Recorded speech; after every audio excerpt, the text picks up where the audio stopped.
చంద్రబాబు నాయుడు చూసి నేర్చుకోరాదు. ఆయన పంచంలో ఉంటున్నావు కదా. ఏమన్నా బాబు తెలంగాణ రాష్ట్ర ప్రజల గురించి వ్యతిరేకంగా మాట్లాడతారా? తెలంగాణ వచ్చినాక చూసారు స్టేట్మెంట్ మీరు. చాలా జాగ్రత్తగా ఆయన పదాలు ఉంటాయి. పదే పదే మా మీద అక్కసు వెళ్ళగక్కితే ఈసారి నువ్వు రానియడానికి కూడా, నువ్వు రాకూడదు అని కూడా మాట్లాడాల్సిన పరిస్థితి వస్తుంది. ఢిల్లీ నడిగడ్డ పైన కూర్చొని తెలంగాణ రాష్ట్ర ఏర్పాటు విధానం గురించి, తెలంగాణ అమరవీరుల గురించి నువ్వు మాట్లాడుతున్నావు. తెలంగాణ అమరులకు నివాళులు అర్పించాలంటే నాకు పర్మిషన్ ఇస్తలేరంటే ఏమి తెలంగాణ అమరవీరుల స్తూపం దగ్గర అది మన బారికేడ్లు వేసిందా, కంచెగట్టిందే? నీ అయ్య జాగిరి అంటావు, మా జాగిరే అని చెప్పినాం. మా ముత్తాతల జాగిరే, రేపు మా పిల్లల జాగిరి అని చెప్తున్నాం. తప్పేమవుతుంది? తప్పు కాదు కదా. నీ చైతన్యం ఇన్ని రోజులు ఏం సంకనాకిందా అని అడుగుతున్నా. 10 సంవత్సరాలు తెలంగాణ ఇవాళ కాదు కదా వచ్చింది. తెలంగాణ వచ్చి 10 సంవత్సరాల కాలం అయ్యింది. 10 సంవత్సరాల కాలంలో నువ్వేం చేసినావు అని అడుగుతున్నాం మేము. ఆ రోజు సోయలేదా? అంటే ఇవాళ ఎన్డీఏ పక్షంలో చేరినావు. ఆనాడు లెఫ్ట్ పక్షంలో కాబట్టి మూసుకున్నావు. ఇవాళ ఎన్డీఏ పక్షాన చేరినావు కాబట్టి ఇవాళ వ్యతిరేకిస్తున్నావు అని అడుగుతున్నాను నేను. ఏమంటే రెచ్చగొట్టే వాక్యాలు చేస్తావో, ఏవైతే మాట్లాడతావు అవి సినిమాల్లో పనికొస్తాయి తప్ప గ్రౌండ్ రీడ్ లో నిజ జీవితంలో దట్టు తెలంగాణలో అవి వర్కౌట్ అవ్వవు. పవన్ కళ్యాణ్, తెలంగాణ అక్కసు గురించి నువ్వు మరోసారి వెళ్ళగక్కినట్లయితే నీ మీద మా వాళ్ళు కక్కసు కక్కుతారని చెప్పినాం. నమస్తే. ఏదైతే మొన్న పవన్ కళ్యాణ్ ప్రెస్ మీట్ పెట్టి చేసిన వ్యాఖ్యలు దుమారం రేపిన విషయం మనందరికీ తెలిసింది. దీనికి సంబంధించి తెలంగాణ సమాజం మొత్తం కూడా విరుచుకుపడిన పరిస్థితి. అయినా కూడా మళ్ళీ కూడా నిన్న మాట్లాడడం జరిగింది. ఇదే అంశానికి సంబంధించి ప్రెస్ మీట్ మాట్లాడడానికి టీపీసీసీ అధికార ప్రతినిధి ఇందిరా శోభన్ గారు మనతో ఉన్నారు. అక్క చెప్పండి, గతంలో కూడా పవన్ కళ్యాణ్ మాట్లాడడం జరిగింది. మీరు కూడా దానికి సంబంధించి కౌంటర్ ఇచ్చారు. మళ్ళీ నిన్న కూడా మాట్లాడిన పరిస్థితి మన విషయం ఎట్లా చూస్తారు? పవన్ కళ్యాణ్ మెదడులో గుజ్జుందని నేను అనుకోవట్లేదు. ఆ దిమాగ్ ఖరాబ్ అయినటువంటి వ్యక్తిగా ఇప్పుడు నిజంగా ఒక మెచ్యూరిటీ పొలిటీషియన్ ఎప్పుడూ కూడా తెలుగు రాష్ట్ర ప్రజలు ఇద్దరు బాగుండాలని కోరుకుంటారు. ఈ రాష్ట్రంలో వెళ్ళి రాజకీయాలు చేయాలంటే ఆ రాష్ట్ర యొక్క ప్రజల మనోభావాలు దెబ్బతీయకుండా మాట్లాడకూడదన్న ఇంగిత జ్ఞానం లేనటువంటి పవన్ కళ్యాణ్ 2 తెలుగు రాష్ట్రాలనే నువ్వు ఓర్చలేని పరిస్థితిలో ఉన్నప్పుడు దేశ సమైక్యత కోసం పనిచేస్తాడట. ఏదో సామెత ఉన్నా చూడండి, ఇంట్లో ఏట్లో రాయింది ఏలట కానీ గూట్లో ఏమో చేస్తారట. గట్లున్నది ఈయన పంచాయతీ. నేనేమంటానంటే పవన్ కళ్యాణ్ నిజంగా నువ్వు ఒక మెచ్యూరిటీ పొలిటీషియన్ అయితే, ఒక హ్యుమానిటీ వాదివి అయితే, తెలుగు రాష్ట్ర ప్రజలు అన్నదమ్ముల్లాగా విడిపోయిన తర్వాత ఎవరి రాజకీయాలు వాళ్ళు చేసుకుంటున్న నేపథ్యంలో రాష్ట్రం ఏర్పడ్డటువంటి ఏర్పాటువాదం గురించి పదే పదే నువ్వు అక్కసు వెళ్ళగక్కుతున్నావు కదా. అదే విషయాన్ని తెలంగాణ వాదులుగా మేము నిన్ను వ్యతిరేకిస్తున్నాం. నువ్వు ఇక్కడ రావడాన్ని వ్యతిరేకించలే, నువ్వు పోవడాన్ని వ్యతిరేకించలే, నువ్వు నివాసం ఉండడాన్ని మేము వ్యతిరేకించలే. నీవు మా రాష్ట్రం పట్ల నీ అక్కసును వెళ్ళగక్కుతున్న దాని నేపథ్యంలో మాత్రమే నిన్ను మేము వ్యతిరేకిస్తున్నాం. అది గమనించు. నువ్వు అది నువ్వు డైజెస్ట్ చేసుకోలేకుండా పదే పదే మా మీద అక్కసు వెళ్ళగక్కితే ఈసారి నువ్వు రానియడానికి కూడా, నువ్వు రాకూడదు అని కూడా మాట్లాడాల్సిన పరిస్థితి వస్తుంది. ఎందుకనంటే నీవు మాటల ధోరణి అట్లా ఉన్నది. ఢిల్లీ నడిగడ్డ పైన కూర్చొని తెలంగాణ రాష్ట్ర ఏర్పాటు విధానం గురించి, తెలంగాణ అమరవీరుల గురించి నువ్వు మాట్లాడుతున్నావు. తెలంగాణ అమరులకు నివాళులు అర్పించాలంటే నాకు పర్మిషన్ ఇస్తలేరంటే ఏమి తెలంగాణ అమరవీరుల స్తూపం దగ్గర అది మన బారికేడ్లు వేసిందా, కంచెగట్టిందే? నువ్వు నిజంగా నివాళులు అర్పించాలంటే అక్కడికి రావచ్చు. ఇన్ని సంవత్సరాల కాలంలో 12 సంవత్సరాలు అవుతుంది తెలంగాణ వచ్చి. ఈ 12 సంవత్సరాల కాలంలో ఎన్నడైనా అమరవీరుల గురించి నువ్వు మాట్లాడినవా? అమరవీరుల కుటుంబాలను నువ్వు కలిసినవా? వాళ్ళ దగ్గర హక్కులు చేర్చుకున్నావా? పోనీ ఎన్నడైనా వాళ్ళకైనా ఆర్థిక సహాయం నువ్వు చేసావా? ఇవాళ ఎందుకు గుర్తొచ్చింది అంటే ఈ రాష్ట్రంలో నువ్వు రాజకీయం చేయాలనుకుంటున్నావు కాబట్టి ఇవాళ నువ్వు మాట్లాడుతున్నావు. నువ్వు పర్మిషన్ అడిగింది ఎప్పుడు? నువ్వు పర్మిషన్ అడిగింది తెలంగాణ ఫార్మేషన్ డే రోజు.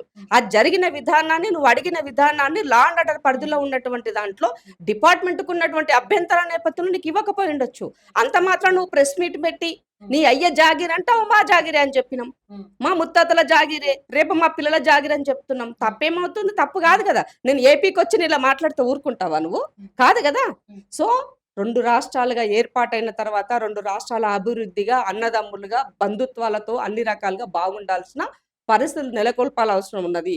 హైదరాబాద్లో చాలా మంది ఆంధ్రప్రదేశ్ సంబంధించినటువంటి వాళ్ళు, దేశంలో ఉన్న ఇతర రాష్ట్రాలకు సంబంధించిన వాళ్ళు హైదరాబాద్లో జీవితం కొనసాగిస్తున్నారు.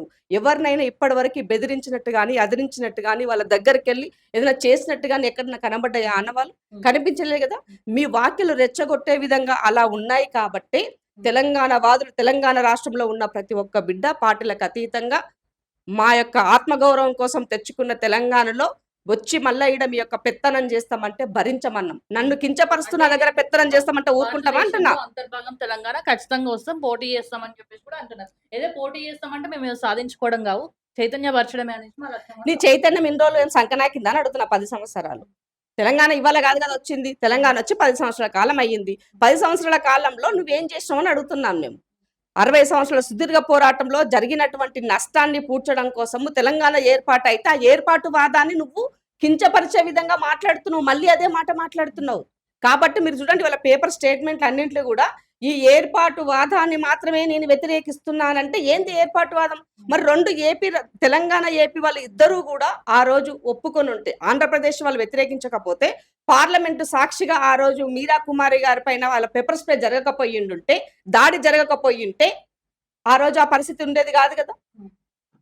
ఆలోచించండి. ఆ రోజు ఆ నిమిషం సోనియా గాంధీ ఇనిషియేషన్ తీసుకోకపోతే తెలంగాణ బిల్లు పాస్ అయ్యేదా? అంటే ఎంతమందిని పట్టించుకున్నారు? అమరవీరుల కుటుంబాలకి సంబంధించి ఎంతమందిని చూసుకుంటున్నారు మీరు అని చెప్పేసి కూడా తెలంగాణ ఎందుకట్లా ఎస్ ఏం పట్టించుకున్నారు? తెలంగాణ వచ్చిన తర్వాత 10 సంవత్సరాలు కేసీఆర్ పాలించిండు. ఏం కుంటిగుర్రం పళ్ళు తవ్వినావు 10 సంవత్సరాలు? కేసీఆర్ పాలించే సందర్భంలో నిజంగానే నీకు ఆ యొక్క నియమ నిబద్ధత ఉంటే మరి 1200 మంది అమరవీరులు అయితే 542కి ఎందుకు దించినావు కేసీఆర్? ఇది ఎందుకని అడగలేదు ఎందుకు?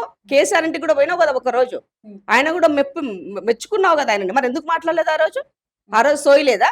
అంటే ఇవాళ ఎన్డీఏ పక్షంలో చేరినావు. ఆనాడు లెఫ్ట్ పక్షంలో కాబట్టి మూసుకున్నావు. ఇవాళ ఎన్డీఏ పక్షంలో చేరినావు కాబట్టి ఇవాళ వ్యతిరేకిస్తున్నావు అని అడుగుతున్నాను నేను. ఇక్కడ కాంగ్రెస్ అధికారంలో ఉంది కాబట్టి కాంగ్రెస్ పార్టీని అవాకులు చెవాకులు పేలుస్తున్నావు. నా ఏర్పాటువాదం చేసిన విధానం నువ్వు అవాకులు చెవాకులు పేలుస్తున్నావు. నేను దాన్ని ప్రశ్నిస్తున్నాను, దాన్ని మాట్లాడుతున్నా. కాబట్టి నేను కాదు, ఇది నా ఒక్కరి మాట కాదండి. తెలంగాణ రాష్ట్రంలో ఉన్నటువంటి 4 కోట్ల ప్రజలది ఇదే. నా రాష్ట్రానికి రావచ్చు, పోవచ్చు, బంధుత్వం ఎంచుకోవచ్చు, ప్రేమానుభవం ఉండొచ్చు. కానీ నా మీద అక్కసు వెళ్ళగక్కుతూ నా ఆత్మగౌరవాన్ని కించపరిస్తే ఖబర్దార్ పవన్ అని చెప్తున్నాం మేము. అంటే పవన్ కళ్యాణ్ ఇక్కడ రావడానికి ముఖ్యంగా తెలంగాణ పాలిటిక్స్ గురించి మాట్లాడడానికి కారణం కూడా కాంగ్రెస్ పార్టీ. ఏదైతే బండి భగీరథ్ కేసును డైవర్ట్ చేయడానికి ఇదంతా చేశారు కాంగ్రెస్ పార్టీలో కూడా. సిగ్గుండాల కొంచెమైనా. బండి భగీరథ ఎవడు? నీ పార్టీకి సంబంధించిన నీ ఎన్డీఏ భాగస్వామ్యంలో ఉన్నటువంటి ఆయన కొడుకే కదా. మరి ఆ పిల్లోడికి పైన ఆరోపణలు వచ్చినాడు ఎందుకు? మరి బండి సంజయ్ నువ్వు తీసుకుపోయి నీ కొడుకుని అప్పచెప్పని చెప్పలేవు ఎందుకో? తెలివిలేదు, సోయలేదు. దానికి దీనికైనా సంబంధం ఉన్నదా? బండి సంజయ్ జరిగినటువంటి ఇష్యూ ఏమున్నది? నీ ఇష్యూ ఏమున్నది? నా రాష్ట్ర ఏర్పాటు 5వ దినం నాడు, నా పర్వదినం నాడు నువ్వు నా పైన వచ్చి నువ్వు పెత్తనం చేస్తానని నువ్వు ఏదో మీటింగ్ పెట్టుకుంటాను, నువ్వు అక్కసు వెళ్ళగాకుతా నాకు మండదా అంటున్నా నేను. నా రాష్ట్రం ఏర్పడ్డదని నువ్వు కించపరిచినావు కదా. నువ్వు మొన్న కూడా మాట్లాడినావు కదా, నా యొక్క తెలంగాణ యొక్క దిష్టి తగిలి నా యొక్క కొబ్బరికాయలు ఎండిపోయినావని చెప్పినావు కదా. మరి సోయలేదా నీకు ఈ మాటలు మాట్లాడేటప్పుడు? చంద్రబాబు నాయుడు చూసి నేర్చుకోరాదు. ఆయన పంచంలో ఉంటున్నావు కదా. ఏమన్నా బాబు తెలంగాణ రాష్ట్ర ప్రజల గురించి వ్యతిరేకంగా మాట్లాడతారా? తెలంగాణ వచ్చినాక చూసి స్టేట్మెంట్ మీరు చాలా జాగ్రత్తగా అయిన పదాలు ఉంటాయి. సో ఒక మెచ్యూర్డ్ పొలిటీషియన్ గా తను చెప్పేటువంటి మాటలేంటి, అవగాహన లేనటువంటి అవగాహన రాహిత్యంతో నువ్వు చెప్పేటువంటి మాటలేంటి? కులంతోనే ఏదో ఏకం చేసే పనిలో ఉన్నట్టు కనబడుతుంది ఈ రాష్ట్రంలో ఆయన. కాబట్టి నీ కుల రాజకీయాలు, నీ కుల పిచ్చి ఏదైనా వచ్చి రుద్దాలనుకుంటే ఎవడు ఊరుకోడు. చాలా జాగ్రత్తగా. మా పిసిసి ప్రెసిడెంట్ కూడా నేను చాలా ఓపెన్ స్టేట్మెంట్ చేశాడు.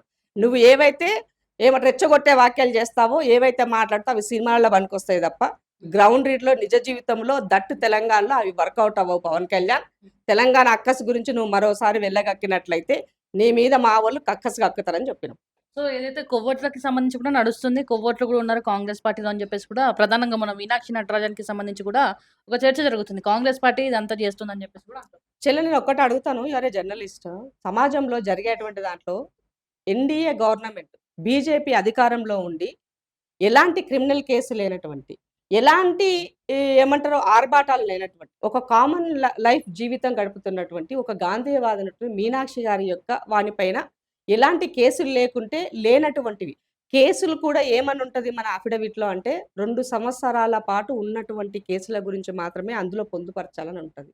అసలు ఆమెకు సంబంధమే లేని కేసు, ఆమె పైన కేసే లేదు, ఊహాజనితంగా ఉన్నటువంటి దానికి సంబంధించి ఆమె పైన కేసు ఉందని ఎవడో నీకు కంప్లైంట్ ఇస్తే ఆ కంప్లైంట్ బేస్ చేసుకొని రిటర్నింగ్ ఆఫీసరు ఆమె యొక్క నామినేషన్ను తిరస్కరించడము అన్నదాన్నంటే ఇవాళ ఒక చట్టసభల్లో ఒక నిజాయితీ పనిని పోకుండా అడ్డుకున్నటువంటి వాడికి ఏం శిక్ష వేయాలంటున్నాను నేను. దానికి ప్రోత్సహించి దాని వెనక ఉండి కర్త కర్మ చేసినటువంటి పార్టీని ఏం చేయాలని అడుగుతున్నాం మేము. ఇవాళ మీడియా అది మాట్లాడాలి, మీడియా చర్చ అది ఉండాలి. కాంగ్రెస్ పార్టీలో తెలంగాణలో ఏం లుకలుకలునే చర్చ వదిలేసి అది చర్చ మొదలు పెట్టండి. సమాజంలో ఎక్కడ తప్పు జరుగుతుంది, ఎక్కడ నష్టం జరుగుతున్నది, వ్యవస్థ ఎటుపోతుంది, రాజ్యాంగం ఏం జరుగుతుంది అన్నదానికి, మన హక్కులు ఎట్లా కాలరాస్తున్న దానికి సమాజంలో కొంతనైనా బీజేపీ చేసే కుట్రపూరితమైనటువంటి పనుల పట్ల ప్రజలు కొంత మేల్కొల్పు కలిపి వచ్చే రోజులన్నా ఈ దేశాన్ని బాగుపరచుకోవడానికి అవకాశం కలుగుతుంది అంటున్నాం మేము. సో లిటరల్గా మీనాక్షి నటరాజన్ పైన ఎలాంటి కేసు లేదు, నాంపల్లి కోర్టు కొట్టేసింది. ఆమె పైన అసలు ఇది కేసే కాదు, సంబంధం లేదని చెప్పింది. మరి ఇప్పుడు ఎవరికి దీన్ని పూడ్చాలి? కోర్టుకు పోతే కోర్టు ఎలక్షన్ కమిషన్తో తేల్చుకోమన్నది. ఎలక్షన్ కమిషన్ తప్పు చేసింది కాబట్టి, ఇవాళ దేశంలో ఉన్న ఎలక్షన్ కమిషన్ బీజేపీకి తొత్తుగా పనిచేస్తుంది కాబట్టి, దానిని జరిగినటువంటి హక్కులను భంగపరిచింది కాబట్టి కోర్టు మెట్లెక్కితే, కోర్టును మళ్ళీ ఎలక్షన్ కమిషన్ అంటే దొంగ దగ్గరికెళ్ళే మళ్ళీ నువ్వు దొంగ దగ్గర తేల్చుకోమంటే ఏమైనా అర్థం ఉన్నదని అడుగుతున్నాను నేను. అంటే న్యాయం చేయాల్సినటువంటి కోర్టులు జోక్యం చేసుకోవాల్సిన బాధ్యత న్యాయస్థానాలకు లేదా? ఎలక్షనే సుప్రీం అంటే మరి సుప్రీం ఎవరు ఇవాళ? ఈ దేశంలో సుప్రీం ఎవరు? రాష్ట్రపతి సుప్రీం అంటాం. రాష్ట్రపతి నియమించినటువంటి సుప్రీంకోర్టు సుప్రీం అంటాం. మరి సుప్రీంకోర్టు న్యాయ నిర్ణేతలు చేసేటువంటి దానికి న్యాయం జరగట్లేదు. లేదు ఇది నాది కాదు, నాకు సంబంధం లేదు, నా పరిధిలో లేదంటే మరి మనం ఎక్కడ నిలబడాలంటున్నాను నేను. న్యాయ వ్యవస్థ కూడా కూనే అయిపోయింది. నేను అది న్యాయ వ్యవస్థ ఆలోచించుకోవాలి. ఎందుకంటే న్యాయ వ్యవస్థలను మనలాంటి వాళ్ళం గౌరవించాల్సిన అవసరం ఉంది. గౌరవించాల్సిన విధంగా వ్యవహరించాల్సిన బాధ్యత వాళ్ళ పైన ఉన్నది. మరి వాళ్ళు వచ్చే జడ్జిమెంట్లను బట్టి మనం ఏం ఆలోచించాలో అడుగుతున్నాను. ఇప్పటి వరకు ఇలాంటి కేసులు ఏమైనా ఉన్నాయని సుప్రీంకోర్టులో అడిగితే, మొన్నటిదాకా లేకపోతే ఇవాళ చేయకూడదా? మొన్నటిదాకా లేకపోతే ఇవాళ నువ్వు జోక్యం చేసుకోవడానికి నీకు లేదా అని అడుగుతున్నాను. తప్పు జరిగింది అని నీకు అనిపిస్తలేదా? ఇవాళ ఒక ఏడీఆర్ సర్వే ఒకటి వచ్చింది పేపర్లో, మీరు చూడండి. ఏడీఆర్ సర్వేలో భారతీయ జనతా పార్టీకి సంబంధించినటువంటి క్రిమినల్ కేసు ఉన్నటువంటి, అత్యాచారాలు చేసినటువంటి వాళ్ళు, హత్యలు చేసినటువంటి అత్యధిక సంఖ్యలో బీజేపీలో పెద్దల సభకు పంపించిన దాంట్లో ఉన్నారు. పెద్దల సభ, రాజ్యసభకి. మిగతా వాళ్ళు సంపన్నులు, డబ్బున్నటువంటి వాళ్ళు, ఇన్ఫ్లుయెన్స్ గా ఉన్నటువంటి వాళ్ళు రాజ్యసభలో ఉన్నారు. మరి ప్రజాసేవ చేసే ఆ గుణం ఉన్నటువంటి మీనాక్షి నటరాజన్ రాజ్యసభకు అర్హురాలు కదా అని అడుగుతున్నాం. అంటే రేపు మాలాంటి వాళ్ళం కూడా పని చేస్తే మాకు అవకాశం వస్తే ఏ రోజు మా పరిస్థితి ఇట్లనే ఉంటుందని అడుగుతున్నాం మేము. చిన్న చూపు అనట్లేదు. అంటే కట్టర్ కాంగ్రెస్ గా ఉండి దేశ ప్రజల పట్ల ప్రేమ ఉన్నటువంటి వ్యక్తి చట్టసభల్లోకి పెడితే భారతీయ జనతా పార్టీ దానిని డైజెస్ట్ చేసుకోలేదు కాబట్టి ఆమె చట్టసభల్లోకి రానియకుండా అడ్డుకున్నారు అని చెప్తున్నాం. అందుకే వీళ్ళ రాజ్యాంగాన్ని పూర్తిగా కూని చేసి ఆ రోజుని చీకటి రోజుగా డిక్లేర్ చేశారు. రేపు నీకు సుప్రీంకోర్టులో కేసు ఉందని తెలిసి ముందు రోజే రాత్రికి రాత్రి ముగ్గురిని యునానిమస్ గా చేయాల్సిన అవసరం ఏమొచ్చింది ఎలక్షన్ కమిషన్ అని అడుగుతున్నాం. అంత ఆతృత ఎందుకు, అంత తొందర ఎందుకు నీకు అని అడుగుతున్నాము. నీకు తెలుసు కదా మా కోర్టుకు పోయిందని తెలుసు, రేపు హియరింగ్ ఉందని తెలుసు, మరి ఉన్నప్పుడు ఎందుకు ముందు రోజు చేశారని అంటే ఎస్ డెఫినెట్ గా కోర్టు ఏం చెప్తుంది, మళ్ళీ ఎలక్షన్ అంటే మీరంతా కుమ్మక్కై జరిగిందని చెప్పాల్సిన పరిస్థితి ఏర్పడ్డది. నిజంగా బాధ అనిపిస్తుంది. మాలాంటి వాళ్ళము వ్యవస్థలను గౌరవించే వాళ్ళు కూడా ఈ వ్యవస్థ తీసే నిర్ణయాలను బట్టి ఏ రకంగా ఎటెళ్తుందని చెప్పాలంటే కూడా సిగ్గు అనిపిస్తుంది. సో నిన్న స్కూళ్ళలో బ్రేక్ఫాస్ట్ కూడా ప్రారంభించడం జరిగింది. సో లంచ్ టైంలోనే వాటర్ ఎక్కువ అవ్వడం కావచ్చు, దాంట్లో పురుగులు ఉండడం కావచ్చు, ఇలాంటి సిచ్యువేషన్ చూసినాం. ఈ బ్రేక్ఫాస్ట్కి సంబంధించి ఇడ్లీ కావచ్చు, మిల్లెట్ ఇడ్లీ, దోశ అనేసి పెట్టడం జరుగుతుంది. మిల్లెట్ ఇడ్లీ అంటే మనకే తినడం కొంచెం కష్టం, మరి పిల్లలు ఎట్లా తింటారు, ముఖ్యంగా దానిపైనే అశ్రద్ధ చూపించారు అనేసి అంటారు. ఈ బ్రేక్ఫాస్ట్కి సంబంధించి ఎట్లుంటుంది? సో ప్రభుత్వం ఒక మంచి ఆలోచనతోటి ఇప్పుడు పనులు మొదలవుతాయి. తల్లిదండ్రులు హడావిడి పొద్దున్నేసి వర్షం పడుతుంది కాబట్టి పనులకు వెళ్ళిపోతారు. పిల్లలకి పొద్దున్నే పౌష్టికాహారం అందించాలని ప్రభుత్వం అందుకుంది కాబట్టి టిఫిన్ ఇవ్వాలని. ఆ టిఫిన్ కూడా ఏంటి, మిల్లెట్ అన్నది ఇప్పుడు హెల్త్ కాన్షియస్లో కరోనా తర్వాత చాలా వరకు ప్రజల్లో అవగాహన పెరిగినది. ఒకప్పుడు మన పూర్వీకులు ఈ మిల్లెట్స్ తిన్నారు. మిల్లెట్స్ అంటే ఏంటివి, సజ్జలు, జొన్నలు, రాగులు, ఇవే కదా చెల్లే. గవి ఇప్పుడు మళ్ళీ పునరావృతం అవుతున్నాయి. కాబట్టి ఇప్పుడు పెట్టేటువంటి భోజనంలో దాన్ని కూడా మనం కోడిగుడ్డు మీద ఈకలు వీకినట్టుగా ఇంట్లో అది ఉంది, అంట్లో ఇది ఉంది, ఇది ఎట్లా తింటారు, అది ఎట్లా తింటారు అంటే నిజంగా ఇది ఎటు పోతున్నామని ఆలోచించుకోవాల్సిన అవసరం ఉంది. పెట్టినందుకు సంతోషించాలి. ఎక్కడైనా పొరపాట్లు జరిగితే సర్దిద్దుకోవాలని చెప్పాల్సిన బాధ్యత ఉన్నది. అవి వదిలేసి దానిపైన ఇది ఎలా తింటారు, దీన్ని ఎట్లా పెట్టినారు అని మనం ప్రశ్నించే పరిస్థితికి వస్తే ఇది బాధాకరమైన విషయం. గవర్నమెంట్ తీసుకున్న ఇనిషియేషన్ వెల్ అండ్ గుడ్. దానితో పాటు మధ్యాహ్న భోజనం ఆల్రెడీ ముందు నుంచే ఉంది. దాన్ని ఇంకొంచెం మెరుగైనటువంటి రీతిలో ఇవ్వడం కోసం కూడా దాని యొక్క మెనీ కాస్ట్ కూడా పెంచి ఇవ్వడం కూడా జరిగింది. కాబట్టి ఒక మంచి ఆరోగ్యకరమైనటువంటి తెలంగాణ వైపుకి, పౌష్టిక ఆహార లోపం లేకుండా ఉన్నటువంటి తెలంగాణ వైపుకి, మంచి హై ఎడ్యుకేషన్, స్కూల్ ఎడ్యుకేషన్ నుంచే పునాది స్ట్రాంగ్ గా ఉండే విధంగా ఇంటిగ్రేటెడ్ స్కూల్స్ వైపుకి ఈ ప్రభుత్వం ముందుకెళ్తుంది. దానితో పాటు మోరోవర్ గా రేపు 19వ తారీఖు రోజు కూడా రేవంత్ రెడ్డి ప్రయత్నిస్తున్నాడు, అందుకే అన్ని స్కూల్స్ ఎత్తేసిండు అని చెప్పేసి కూడా అంటారు. తప్పుమా, ఎక్కడ ఎత్తివేయబడలే. ఇంకా అవి ఏంటి అని అంటే ఇవాళ పేపర్లో మీరు చూసారో లేదో, ఒక స్కూల్లో 400 మంది స్టూడెంట్స్ ఉన్నారు. 4 పిల్లలు అటెండ్ అయ్యారు, స్కూల్కి వెళ్ళారు. మిగతా పిల్లలు ఎవరు రాలే స్కూల్కి. మరి ఆ స్కూల్లో నిలబడ్డ టీచర్లంతా 10-15 మంది టీచర్స్ ఉన్నారు. వాళ్ళకి మనం జీతాలు ఇస్తున్నాం కదా. 4 పిల్లలకు 40 మంది టీచర్లు మనం మెయింటైన్ చేస్తే మన ఇల్లు అయితే మనం భరిస్తామా? కొన్ని మనం ప్రైవేట్ స్కూల్ అయితే మనం భరిస్తామా? Just think about that. ఏమవుతుందన్న దానికి వృధా ఖర్చులు తగ్గించుకొని ప్రాక్టికల్గా గ్రౌండ్ ఏం జరుగుతుందో చేసుకోవాల్సిన అవసరం ఉంది. ముఖ్యమంత్రి గారు చెప్పిన ఉద్దేశం ఏంటి అని అంటే, స్కూళ్ళని మనము తక్కువగా ఉన్నట్టు దగ్గర, డ్రాప్ అవుట్ ఉన్నటువంటి స్కూళ్ళల్లో అక్కడ టీచర్లు ఎక్కువ ఉండి పిల్లలు తక్కువ ఉన్న దగ్గరలో ఆ స్కూళ్ళను మెర్జ్ చేయడం ద్వారా మనకి కొంత కాస్ట్ అన్నది తగ్గుతుంది, కలిసొస్తుంది, మంచి ఎడ్యుకేషన్ సిస్టమ్ బలపడుతుందన్న ఉద్దేశ్యంతో ముఖ్యమంత్రి అన్నారు గానీ, దాన్ని వీళ్ళకెవరు వాళ్ళే రకరకాలుగా ఊహించుకొని మాట్లాడుతున్నారు. గతంలో కేసీఆర్ ఎలాంటివి ఏం చెప్పకుండానే 4000 స్కూల్ మూసేశాడాయన. మూసేసినప్పుడు మాలాంటి వాళ్ళం అడిగాం. మీరెందుకు మూసేశారు? ఏంటి దీని పరిస్థితి అని చెప్పేసి మేము ఆ రోజు అడిగినాం. బట్ ఇవాళ ప్రభుత్వము ఇంటిగ్రేటెడ్ వైపు స్కూల్స్‌ని మెర్జ్ చేస్తుంది కాబట్టి, ఎడ్యుకేషన్ సిస్టాన్ని గూడా పూర్తిగా మోడిఫై చేసే దిశలో వెళ్తుంది కాబట్టి, మెల్లమెల్లగా వాటిని అంటే మార్పులు రేవంత్ చేర్పులకు రెడ్డి గారు తీసుకుంటుందిక్కడ. కొన్ని స్కూల్స్ ఇనాగ్రేట్ చేయడానికి ఎళ్ళారు. సో, ప్రైవేటీకరణకు మొత్తం ఆయన మద్దతు తెలుపుతారు. ఈ కోణంలోనే ఆయన ఆలోచిస్తుండని చెప్పేసి కూడా ఇప్పుడు మాట్లాడుతున్నారు. ఒక ఎడ్యుకేషన్ మినిస్టర్ పోస్ట్ కూడా ఆయనకే ఉంది. సో, ఎడ్యుకేషన్ మినిస్టర్ అయ్యుండి ప్రైవేట్ స్కూల్‌లని ఎందుకు ఇనాగ్రేట్ ఇప్పుడు చేస్తున్నారు? గతంలో గూడా ప్రభుత్వాలు ఇప్పుడు కేంద్రంలో ఉన్నటువంటి వాళ్ళు గూడా చాలా దగ్గరలో ఎవరైనా పిలిసినప్పుడు వెళ్తారు. స్కూల్ ఓపెనింగ్‌కెళ్తారు, హాస్పిటల్స్ ఓపెనింగ్‌కెళ్తారు. ఇంకేదన్నా పెట్టుకున్నప్పుడు కూడా వెళ్తూ ఉంటారు. అట్లాగే ముఖ్యమంత్రి గారు వెళ్ళుంటారు తప్ప ప్రైవేట్‌ని ప్రైవేట్‌ని బాగా నెత్తినెత్తుకొని ప్రభుత్వాన్ని నిర్లక్ష్యం చేయాలని ఏ ప్రభుత్వ పెద్ద అనుకోడు. సో, ముఖ్యమంత్రి గారు గూడా ఒక మారుమూల ప్రాంతం నుంచి, నల్లమల అడవుల నుంచి, కింది నుంచి ఎదిగొచ్చి ప్రభుత్వ బల్ల చదువుకొనొచ్చినటువంటి వ్యక్తే కాబట్టి, ఆయనకు అన్ని కష్టాలు తెలుసు, సుఖాలు తెలుసు, మిడిల్ క్లాస్ ఫ్యామిలీస్ ఎట్లా ఉంటాయో తెలుసు.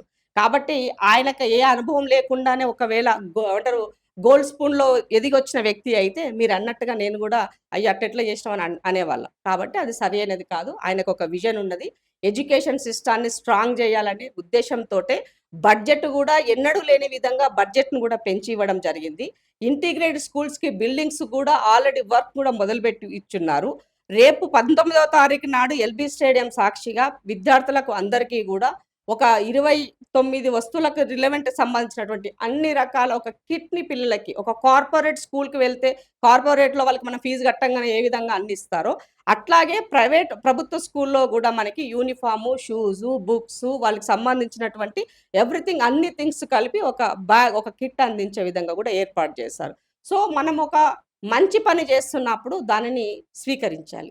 మంచి చేసే దాంట్లో ఎక్కడైనా పొరపాట్లు జరిగితే వాటిని ఎత్తి చూపించి ప్రభుత్వం దృష్టిలో పెట్టి, అధికార దృష్టిలో ఉంచి అది సరి చేపించుకొని, మంచి చేపించుకున్న పని విధానంగా మన యొక్క వ్యవస్థలు పనిచేయాలి. అది వదిలేసి ప్రతి విషయాన్ని రాజకీయ కోణంలో ఆలిస్తే ఆళ్ళ జీవితంలో వాళ్ళెన్నడూ బాగుపడరు. ఆళ్ళ బతుకు గంతని చెప్పాల్సిన అవసరం లేదు.